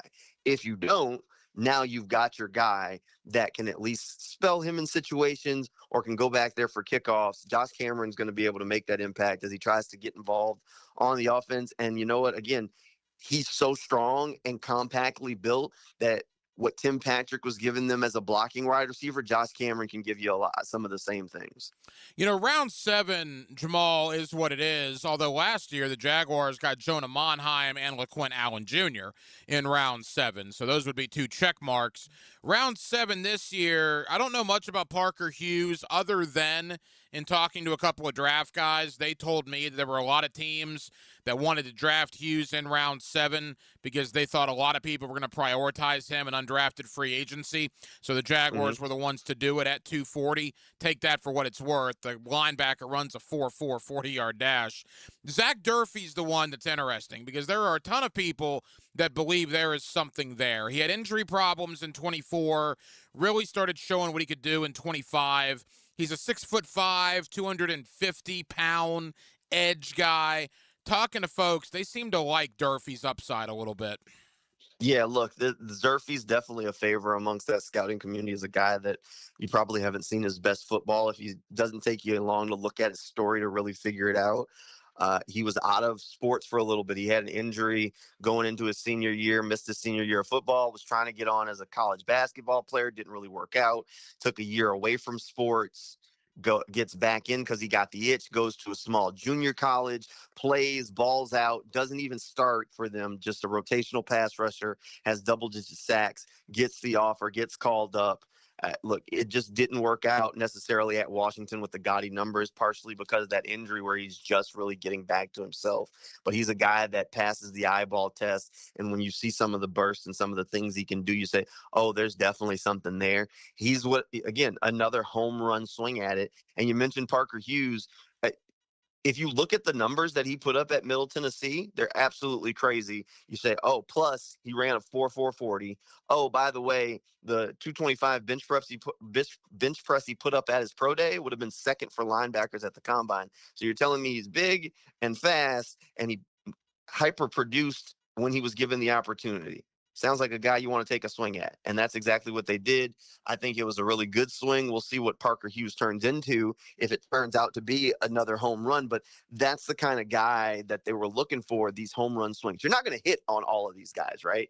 You're not going to hit on all these guys. You could go for a safe guy on day 3 if you wanted to, but they opted to go a different way. Go safe early in a bad draft class, get guys you know can contribute. And then these day 3 guys like Zach Durfee, if the pieces come together, you're going to have a pass rusher that can contribute. Parker Hughes, if the pieces come together, you'll have a linebacker that can play. So they took home run swings for guys that, you know what, you're going to strike out a couple times. You're going to get a couple strikes along the way. But if you connect, you got guys that are going to be able to look back and say, man, I got that in the 6th round. Oh, yeah, we're good.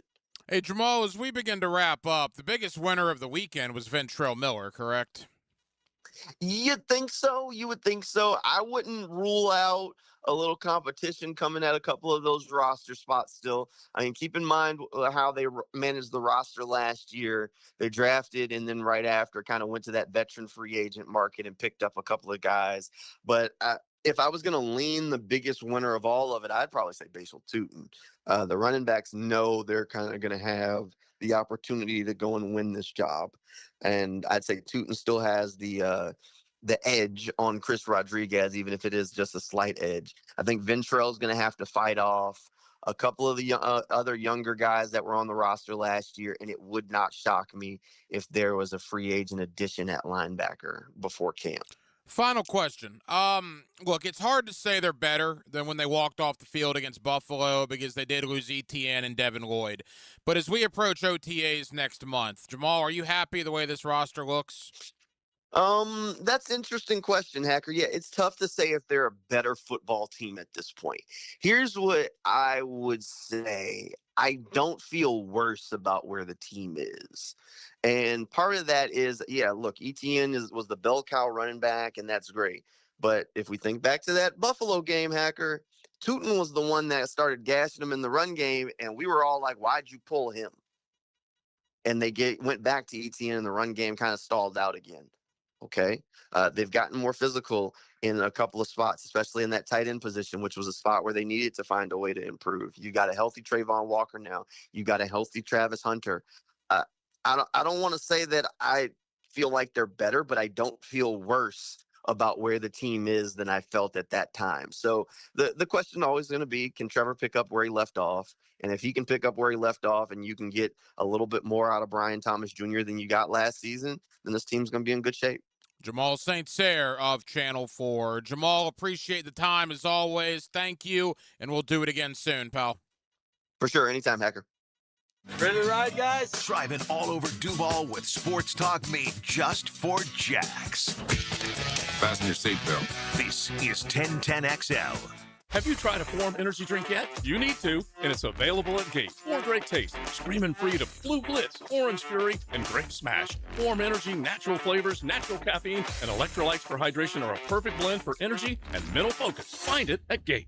Hey everybody, Mike Dempsey here, and the cooler weather is upon us. Folks, it's the perfect time to try the new breakfast sandwich from Dandy Foods. A hearty one, too. A twin-pack cinnamon swirl and country sausage. You get the sweet first, then the salty kicks in, and trust me, they are addicting. And you'll find them all at daily stores around town. So the next time you're out and about, stop and get all that deliciousness in less than a minute from Dandy. Just one more reason to go out and make yours a Dandy, and do it today.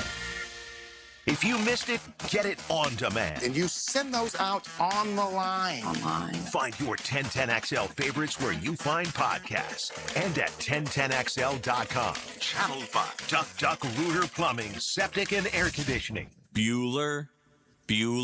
Stay cooler with Bueller. Hey, buddy. Why so glum? Stinky ice cubes, Jason. It's all downhill from here. What?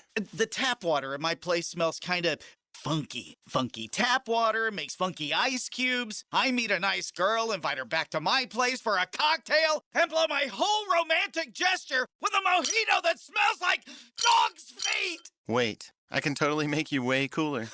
I'm not taking your charity ice cubes, Jason. I have my pride. Your pride is safe. Our plumbers can be at your house the day you call and install a whole home water purification system. Water tastes better, dishes come out cleaner, even your hair feels better after you shower. Ooh, the ladies love a man with soft hair, don't they, Jason? Life moves pretty fast. If you spend every day worried about the water in your own home, you could miss it. Stay cooler with Bueller. Visit BuellerAir.com. For the greenest, luscious lawn on the block, choose the local legends, Roundtree Sod. Don't just settle for ordinary. Let Roundtree Sod deliver you a picture-perfect lawn. To get a free estimate, call 7414-SOD. 7414-SOD.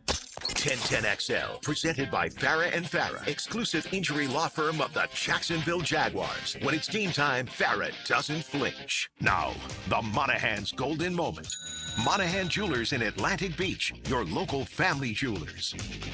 Yeah, a couple of golden moments here tonight on Hacker After Dark. First and foremost, the Orlando Magic, a 3-1 lead over Detroit, trying to become, I think, only the 5th or 6th, 8th seed to knock off a 1 in the NBA playoffs, and it's been a dominating performance by Orlando.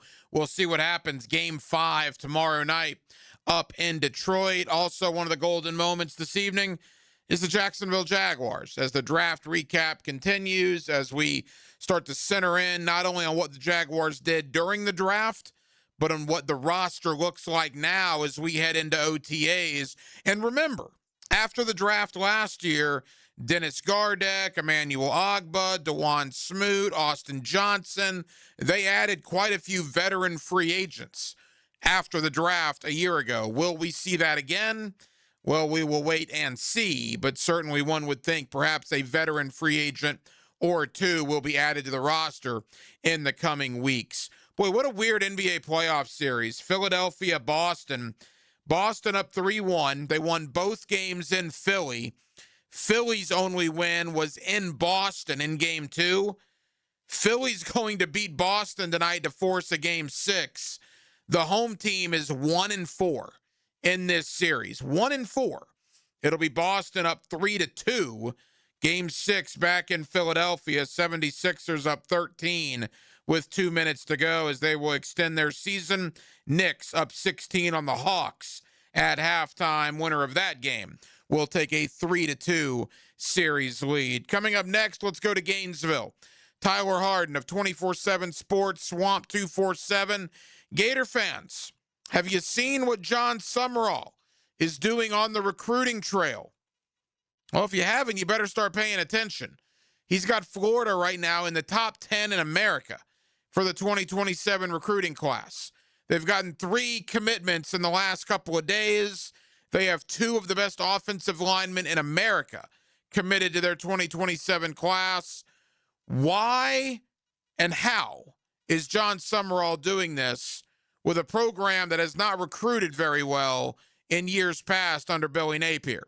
Tyler Harden of Swamp 247 next on a Tuesday night here in Jacksonville, Florida. We're with you till 10 o'clock, Jacksonville. We're glad you're with us. It's Hacker After Dark.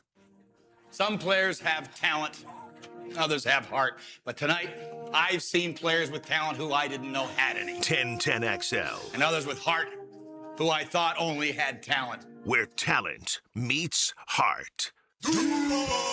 It's time to take your season to the next level when the Jaguars return to the bank in 2026. Become a season ticket member and unlock exclusive access to ticketed events, members-only experiences, NFL membership club perks, and more. Availability is limited due to in-bowl renovations, so don't wait. Call 904-633-2000 or visit jaguars.com/season tickets to secure your spot at the center of the action. We'll see you at the bank this fall. Streaming live from the XL Digital Studios. Polished by Harbor Dental Care, the locally owned smile restoration experts. This is Jeff Middlecoff with Cogent Bank. My associate Ryan Salem and I joined Cogent Bank because we wanted to revolutionize the mortgage business, just like Cogent Bank has revolutionized the banking business. So Ryan Salem and I are able to leverage the power and stability of Cogent Bank to go out and find our clients the best investors, the best products, and the best rates in the entire country for your particular mortgage loan. Of course, you don't have to be a customer at Cogent Bank to take advantage of our mortgage services to buy or refinance your home. We offer jumbo loans, VA, FHA, conventional and investment loans. At Cogent Bank, we offer mortgages nationwide, so we can help you with a second home or help a family member who lives or is moving to another state. Call Ryan Salem or myself, Jeff Middlecoff, at Cogent Bank today, 904-442-9191, to see how we can help you with any of your mortgage loan needs, whatever or wherever they may be. Member FDIC, Equal Housing Lender, Cogent Bank, NMLS ID 402296, Ryan Salem, NMLS ID 1182429, Jeff Middlecoff, NMLS ID 249086.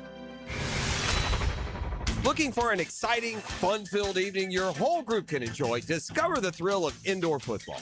Fast-paced, action-packed, and full of family fun.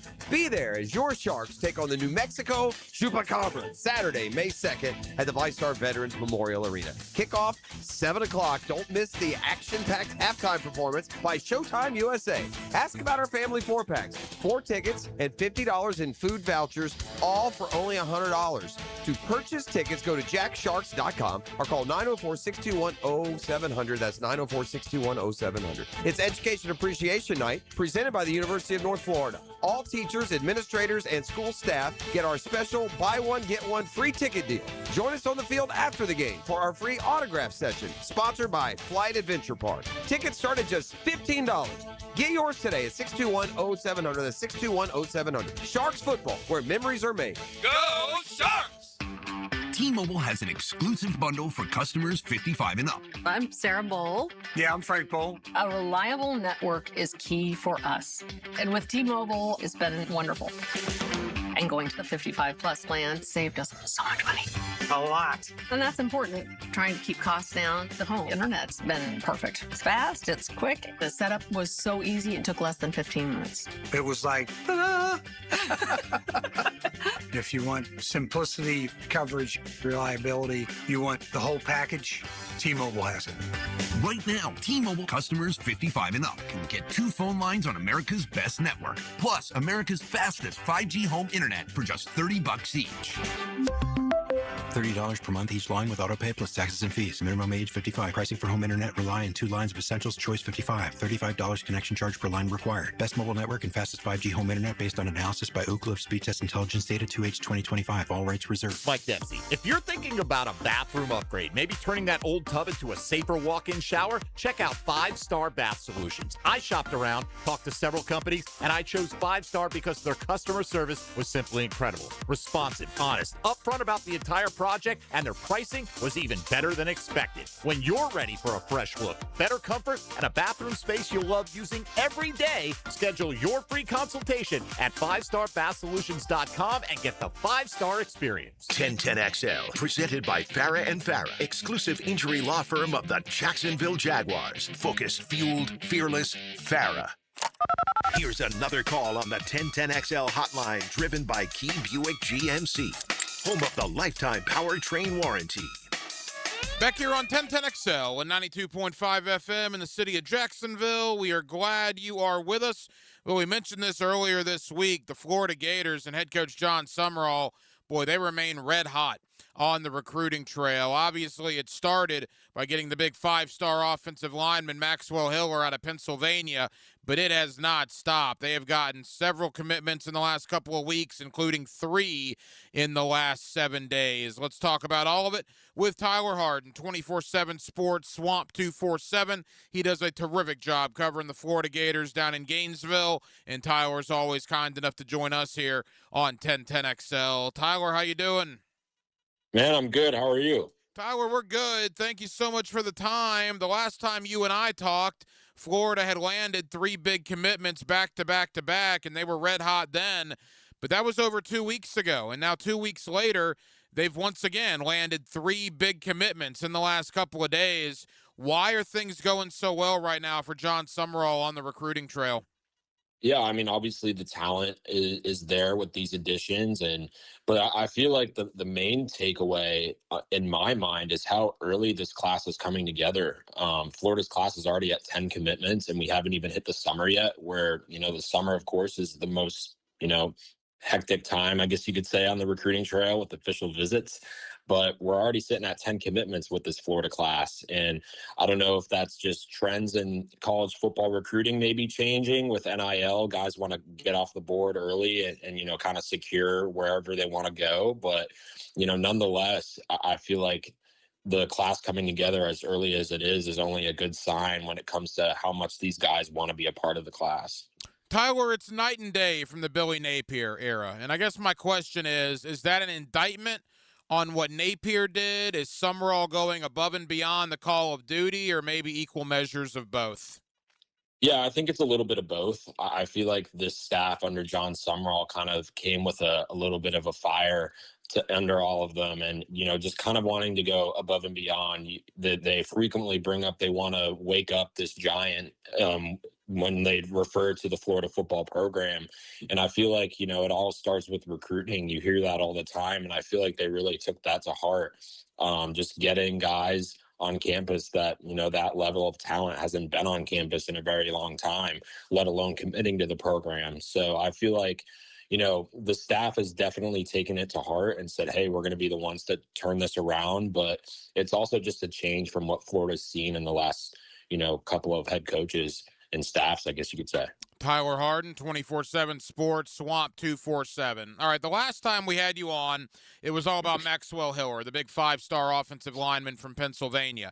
He is now joined by Peyton Miller, a big 4-star offensive lineman from the state of Texas. And according to 24/7 rankings, they're both ranked inside the top 10 of interior offensive linemen in America. Hiller is literally ranked number 1. Miller is ranked 8th.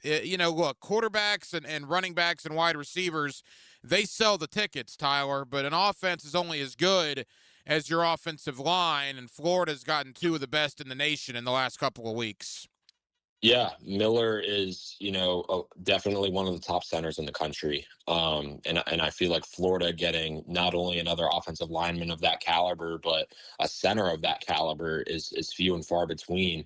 And, that alone is a massive pickup for Florida and Miller. But the thing about Miller is he's also a great locker room guy, somebody that really is just going to bring the culture together and everything. And I feel like Florida really won on that end with Miller's commitment as well. And there's no doubt. And again, I know I asked you about this a few weeks ago, but for people that did not hear that conversation, Miller, who committed on Monday, mentioned John Summerall, and he also mentioned Phil Trautwein. Again, it's crazy to me how long Trautwein's been in coaching.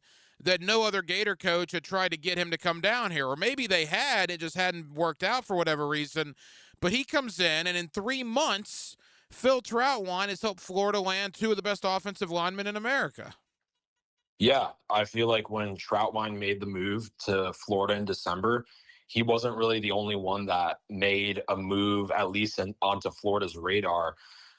If I'm thinking off the top of my head, there's got to be at least 10 offensive linemen on Florida's board that have had a relationship with Phil Trautwein going back to his time at Penn State. So just the amount of, not only the amount of relationships that Trautwein has been able to build, but the amount of trust that these guys have in him from especially a developmental standpoint has really helped Florida out sort of indirectly. And, Trautwein is just the coach that fell into their lap. Of course, he went to Florida and everything. There's that extra layer to it. So this is definitely a hire that, I'm sure we'll be looking back on and saying, hey, like, Trautwein is the unsung hero in this, in this staff kind of addition, I guess you could say. And, we might all look at Summerall one day. We might all look at Buster Faulkner. But in my opinion, the most impactful hire on this staff has most definitely been Phil Trautwein from a recruiting standpoint. Peyton Miller, the highest rated commit in the last couple of weeks. But they've gotten a few others since the last time we talked. Let's go one by one. Tell us about Tommy Douglas, the big tight end out of New Jersey. Yeah, sneaky good pickup by Florida here. And obviously there's a connection with Douglas's father, Joe Douglas, who's in the Eagles front office. He worked alongside Florida's current general manager, Dave Caldwell, before Caldwell came down to Florida. So there was kind of an off the field connection there as well. But just a great pickup by Florida to kind of complement Jackson Bollinger, who committed back in February, as the 2 tight ends that Florida's probably going to roll with in this 2027 class. Douglas is kind of the best of both worlds, and what you want as a tight end, a guy who could put his hand in the dirt, but as well as, go out and run some routes and catch some passes. So this is a guy that I feel like could make an impact at Florida in his time there, but also just, like I said, the off-field connection kind of, pushed Florida across the finish line. One of the things that you love to see if you like the Florida Gators is Fort Lauderdale. When you get guys from that area in South Florida, that's a great sign. Anthony Jennings, the 3-star wide receiver, I've seen him as a 4-star on some boards. He had a lot of offers. He ends up committing to Florida this past weekend. What did they get out of Jennings out of Fort Lauderdale? Yeah, when you think of high school football in South Florida, Fort Lauderdale, Miami area, you think of speed, and they call him Speedy for that reason. The kid can fly. I believe he has like a 4.3 40 time around that. So, that alone is a huge pickup for Florida. You know what you're getting out of him. But, just from a recruiting standpoint, again, like you said, you love when you could go down to South Florida and pick up guys from Fort Lauderdale and Miami. Of course, that's a rich recruiting ground, but also, taking him out of Miami's backyard and bringing him up to Gainesville is always a big win for Florida recruiting, especially now when you have a new staff and there's an opportunity to set the tone. A pickup like Jennings is definitely, big for multiple reasons. And, just the recruiting win in general is one of them. A couple of more for Tyler Harden, 24/7 Sports, Swamp 247, covering the Florida Gators. The last commitment the Gators have gotten in the last couple of days, Devon Kendrick from Tampa. We know how good Tampa has been to Florida in the past, a big interior D lineman, listed at 6'4", 275 pounds.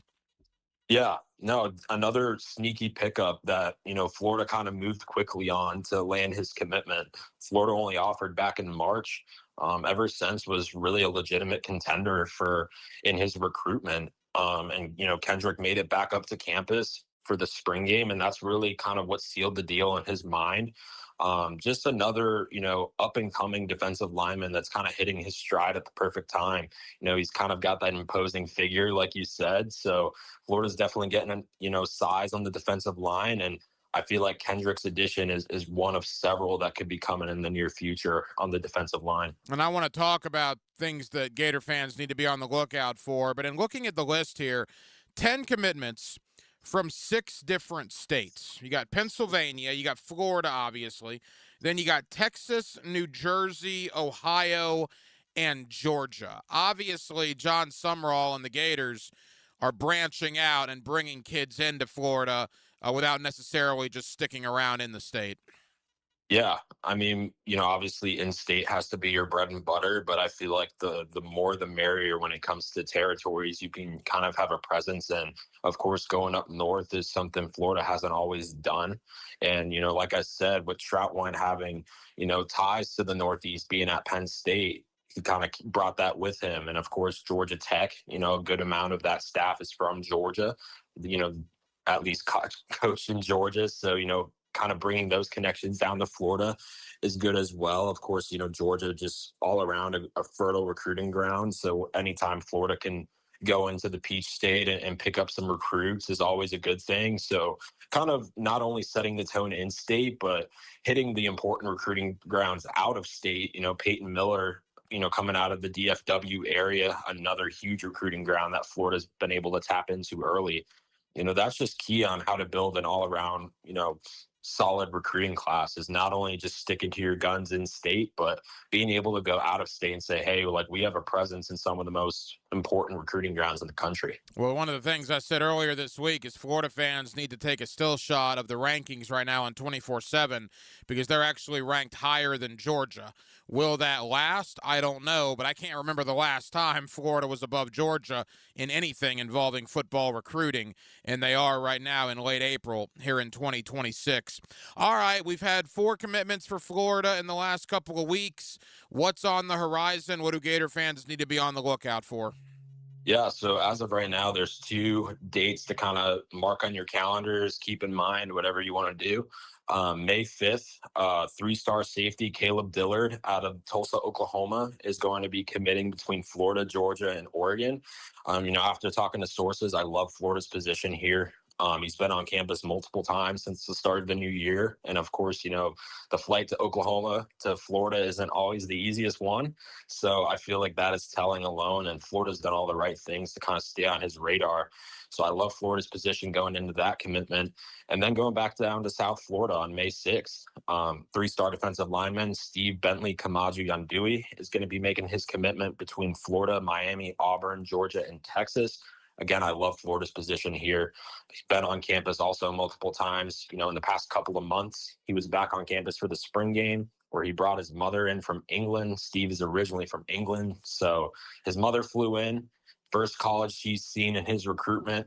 He told us that Florida is not only his number one, but her number one as well. And his mother has played a significant factor in his recruitment. So there are 2 commitments right there that Florida can definitely close in on in back-to-back days.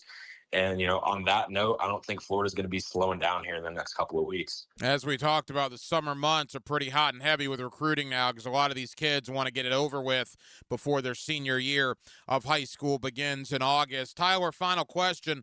The Tommy Houck news last week. What's Gainesville been like since Houck announced he's coming back?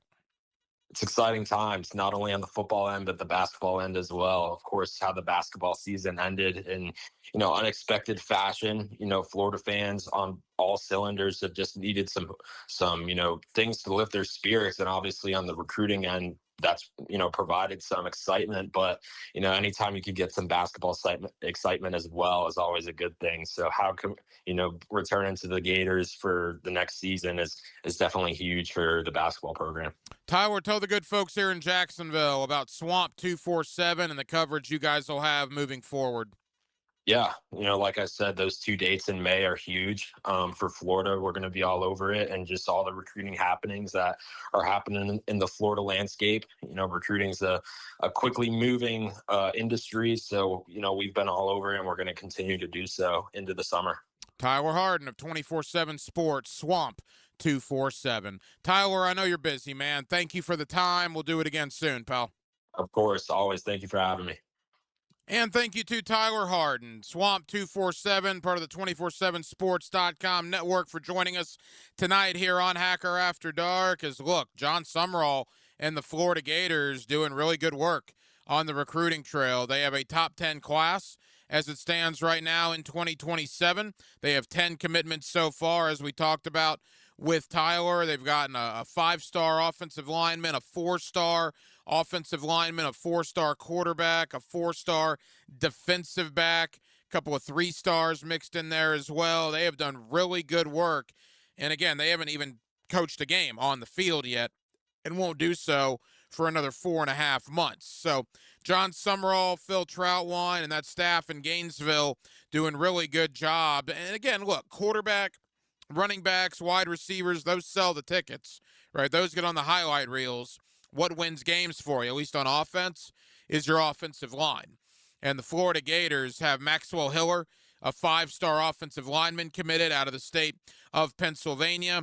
They now have Peyton Miller, a 4-star offensive lineman committed out of the state of Texas. Both Hiller and Miller are among the top 10 interior offensive linemen in the nation, according to 24/7 Sports for the class of 2027. So the Gators doing really, really good work on the line of scrimmage.